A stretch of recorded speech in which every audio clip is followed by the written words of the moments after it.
name is Laurie Cardoza-Moore, and I'm the president of Proclaiming Justice to the Nations. And for those of you who are watching this video who are not familiar with PJTN, I encourage you to visit our website at pjtn.org.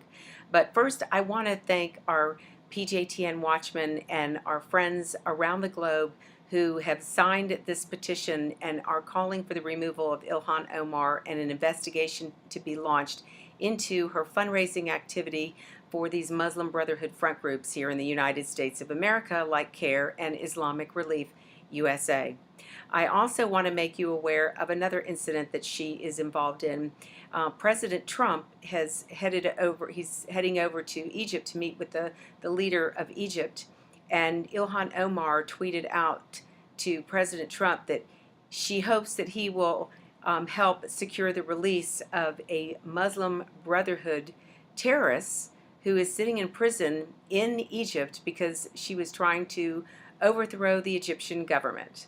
And so I think it's the greatest chutzpah for Ilhan Omar to even contact or try to encourage the President of the United States to help secure the release of a terrorist. Ilhan, we don't secure the release of terrorists. We put them in prison.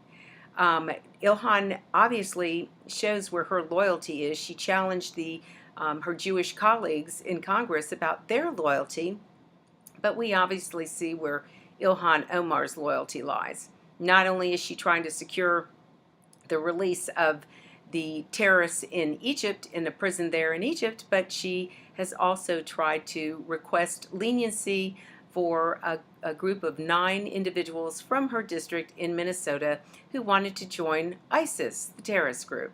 So I want to just remind everybody, we need more signatures for this petition. This is outrageous that she gets away with this.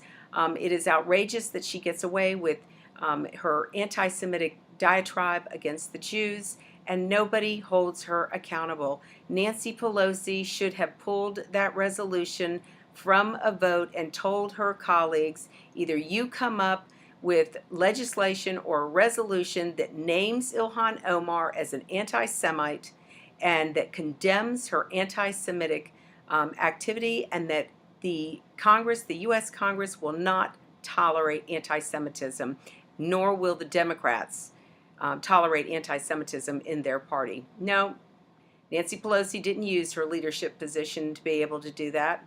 But I want to close with our friends, and for everyone who watches this. You know, PJTN, we call our members watchmen.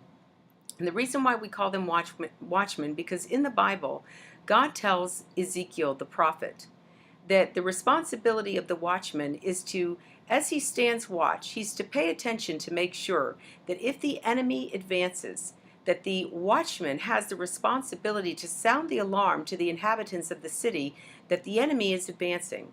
If the watchman doesn't sound the alarm, and any innocent inhabitants of that community or that city die, then the blood will be required of the watchman.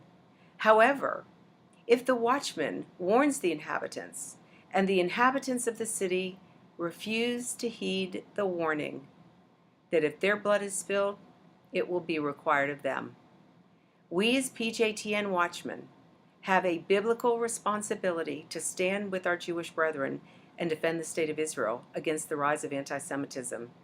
You can hear, you can see the rise happening quickly, and how elected officials, the fact that elected officials are allowed to get away with the things like what Ilhan Omar says, what Rashida Tlaib says, what Alexandria Ocasio-Cortez says, is outrageous.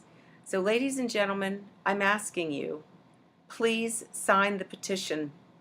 We have to increase our numbers. I want to submit this petition before Congress, demanding that this investigation be conducted. She should not be serving in a Congress, in our Congress, holding to the views that she does and supporting Muslim Brotherhood terrorist groups in the United States, in Egypt, or in anywhere else around the world. God bless you, and thank you for all you do on behalf of our Jewish brethren and the state of Israel. God bless you. Till next time.